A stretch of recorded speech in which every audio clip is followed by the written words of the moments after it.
Om Swastiastu, salam Gema Santi, damai. Selamat datang di RSUD Kabupaten Klungkung. Rumah Sakit Umum Daerah Kabupaten Klungkung terletak di Jalan Pamboya nomor 40 Semarapura. RSUD Kabupaten Klungkung sebagai tempat pelayanan kesehatan mempunyai tugas memberikan pelayanan kesehatan perseorangan secara paripurna, termasuk salah satunya memberikan pelayanan maternal pada ibu setelah melahirkan. Ibu setelah melahirkan kadang mengalami kendala dalam proses menyusui bayinya. Hal ini dapat menimbulkan puting susu lecet, payudara bengkak, dan infeksi payudara lainnya. Kejadian tersebut diakibatkan oleh proses menyusui yang tidak benar. Lalu, bagaimanakah cara menyusui yang benar itu? Simak ulasan berikut ini. Hai Bunda, pada kesempatan kali ini kita akan membahas mengenai keterampilan teknik menyusui. Air susu ibu atau ASI merupakan sumber nutrisi utama untuk pertumbuhan dan perkembangan bayi. Dalam prosesnya pun, ASI itu diproduksi melalui 3 tahap stadium ASI, yaitu kolostrum, diproduksi payudara di hari pertama proses menyusui, berwarna kuning kental. Kolostrum kaya akan zat antibodi, mineral, protein, dan vitamin. Jadi, ASI di hari pertama jangan dibuang ya Bun. Kemudian ASI transisi mulai diproduksi hari keempat, di mana banyak mengandung lemak dan vitamin yang berguna untuk pertumbuhan dan perkembangan bayi. Mulai hari ke-10 dan seterusnya, ASI matur diproduksi dengan tekstur yang lebih cair karena mengandung 90% air dan 10% nutrisi. Selain bermanfaat bagi bayi, ASI juga memberikan manfaat kepada ibu dan keluarga juga loh Bun. ASI bagi bayi diantaranya bermanfaat sebagai nutrisi ideal, meningkatkan daya tahan tubuh, mencegah alergi, mengupayakan pertumbuhan dan perkembangan yang baik, serta mengurangi kejadian karies dentis. Bagi bunda yang menyusui, dapat memperoleh manfaat mencegah perdarahan dan anemia, dapat digunakan sebagai metode KB sementara, mempercepat pengecilan kandungan, serta mengurangi risiko kanker indung telur dan kanker payudara. Keluarga pun tidak ketinggalan memperoleh manfaat ASI, yakni ekonomis dan praktis karena dapat diberikan di mana saja dan kapan saja tanpa perlu biaya tambahan. Wah Bunda, ternyata banyak sekali ya manfaat menyusui itu. Lalu, untuk mendapat manfaat tersebut, bagaimanakah teknik menyusui yang benar itu? Teknik menyusui yang benar itu pun terdiri dari 3 indikator, yaitu benar posisi ibu dan bayi, benar pelekatan bayi, benar keefektifan hisapan bayi. Berikut, mari kita pelajari langkah-langkah menyusui yang benar. 1. Cuci tangan yang bersih dengan sabun. Sebelum menyusui, Bunda harus memastikan tangan dalam keadaan bersih. Oleh karena itu, cucilah tangan Bunda dengan 6 langkah cuci tangan menggunakan sabun di air mengalir. 2. Posisikan menyusui dengan benar. Biasanya Bun, menyusui dilakukan dalam posisi duduk, berdiri, atau berbaring. Dalam posisi duduk, pastikan ibu dalam posisi tegak, kaki tidak menggantung saat menyusui. Saat posisi berdiri, Bunda perlu berhati-hati agar bayi tidak terlepas dari pangkuan. Menyusui dalam posisi berbaring, pastikan posisi mulut bayi sejajar dengan puting Bunda ya. Selain posisi tadi, ada beberapa posisi lain yang dapat Bunda pilih disesuaikan dengan kondisi Bunda saat itu. Di antaranya, posisi menggendong atau cradle hold. Posisi ini dilakukan dengan kepala bayi bersandar pada lekukan lengan ibu. Jika bayi akan menyusui pada payudara kanan, maka kepala bayi bersandar pada lengan kanan ibu. Posisi menggendong menyilang atau cross cradle hold. Posisi cross cradle dapat digunakan pada bayi sakit dan bayi kecil.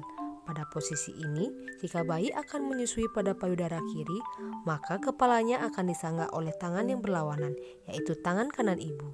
Sementara tangan kiri ibu akan menyangga payudara. Begitu pula pada posisi sebaliknya. Posisi menyangga kepala atau football hold. Posisi football dapat menjadi alternatif bagi bunda yang memiliki bayi kembar. Sesuai namanya, bayi digendong seperti atlet memegang bola, yaitu dibaringkan pada sisi samping badan ibu dengan sokongan lengan atau bantalan. Posisi bersandar atau lie back position. Posisi ini digunakan dalam kondisi payudara ibu penuh atau ASI memancar keluar, serta dapat digunakan untuk kontak kulit ibu dan bayi. Dalam posisi ini, ibu berbaring nyaman dengan kepala agak ditinggikan dan bayi dalam posisi terlungkup di atas badan ibu. Posisi tidur bersisian atau side laying. Umumnya, posisi ini nyaman bagi ibu dan bayi terutama di malam hari, serta dapat digunakan pada ibu setelah operasi sesar. Pada posisi ini, ibu dan bayi berbaring miring berhadapan satu sama lain. Ternyata, posisi menyusui itu beragam ya Bun. Lalu, agar ibu tidak bingung, pada prinsipnya, posisi menyusui yang baik harus memenuhi kriteria berikut. Kepala dan tubuh bayi berada dalam satu garis lurus. Seluruh badan bayi ditopang, terutama kepala, leher, dan punggung. Pegang bayi dekat dengan badan ibu agar proses kontak kulit ibu dan bayi dapat dimulai. Dekatkanlah bayi ke payudara dengan hidung bayi menghadap puting. Tataplah bayi dengan penuh cinta, berikan perhatian ibu sepenuhnya. 3. Peras sedikit ASI dan oleskan di sekitar puting susu. Saat bunda sudah menemukan posisi yang tepat dan nyaman, maka keluarkanlah sedikit ASI pada payudara bunda sebelum menyusui. Topanglah payudara dengan membentuk jari tangan menyerupai huruf C atau U. Tidak disarankan ya bun menopang dengan 2 jari seperti gunting, karena menghambat aliran ASI dan menghalangi bayi menyusui dengan nyaman. 4. Memasukkan puting hingga bagian hitam payudara ke mulut bayi. Berilah sentuhan payudara pada mulut bayi atau rangsang dengan memberikan tepukan halus di samping mulut bayi. Tunggu hingga mulut bayi terbuka lebar. Masukkan puting hingga bagian hitam payudara. Susui bergantian pada payudara kiri dan kanan. Saat bayi menyusui, bunda dapat memperhatikan apakah pelekatan bayi sudah benar dengan memperhatikan tanda berikut. Chin, dagu bayi menyentuh payudara. Areola, bagian gelap di sekitar puting lebih banyak masuk pada mulut bayi bagian bawah dibandingkan dengan bagian atasnya. Lips, bibir atas dan bawah terlipat keluar seperti mulut ikan. Mouth, mulut bayi terbuka lebar sampai sudut mulut tidak terlihat lagi. 5. Lepaskan puting susu dari mulut bayi. Setelah bayi terlihat tenang dan selesai menyusui, maka bunda dapat melepaskan payudara dengan cara memasukkan jari kelingking ibu yang bersih ke sudut mulut bayi, menekan dagu bayi ke bawah, menutup lubang hidung bayi agar mulutnya membuka. Jangan menarik puting susu untuk melepaskan. Setelah terlepas, oleskan sedikit ASI pada puting dan payudara ibu. 6. Menyendawakan bayi. Menyendawakan bayi biasanya paling efektif dilakukan tepat setelah menyusui. Bersendawa membantu bayi mengeluarkan udara yang ikut masuk saat proses menyusui. Cara yang bisa bunda pilih diantaranya: cara pertama, ibu memegang bayi menghadap ke belakang dengan posisi dagu bayi menempel pada bahu ibu, lalu tepuk punggung bayi dengan lembut. Cara kedua, ibu menundukkan bayi di pangkuan dengan tangan ibu menyokong dada dan kepala bayi, lalu tepuk punggung bayi dengan lembut.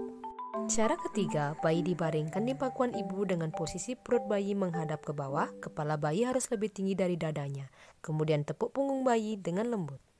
Setelah memahami keterampilan teknik menyusui tadi, maka diharapkan bayi bunda memperlihatkan tanda bayi telah menyusui dengan benar, yaitu bayi tampak tenang, badan bayi menempel pada perut ibu, mulut bayi terbuka lebar, dagu bayi menempel pada payudara ibu, sebagian areola masuk ke dalam mulut bayi. Areola bawah lebih banyak yang masuk daripada areola atas.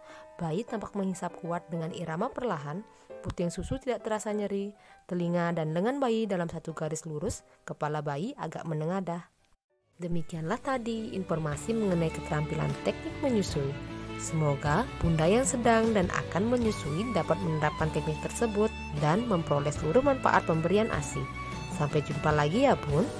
Om Santi Santi Santi Om. Salam Gema Santi, damai.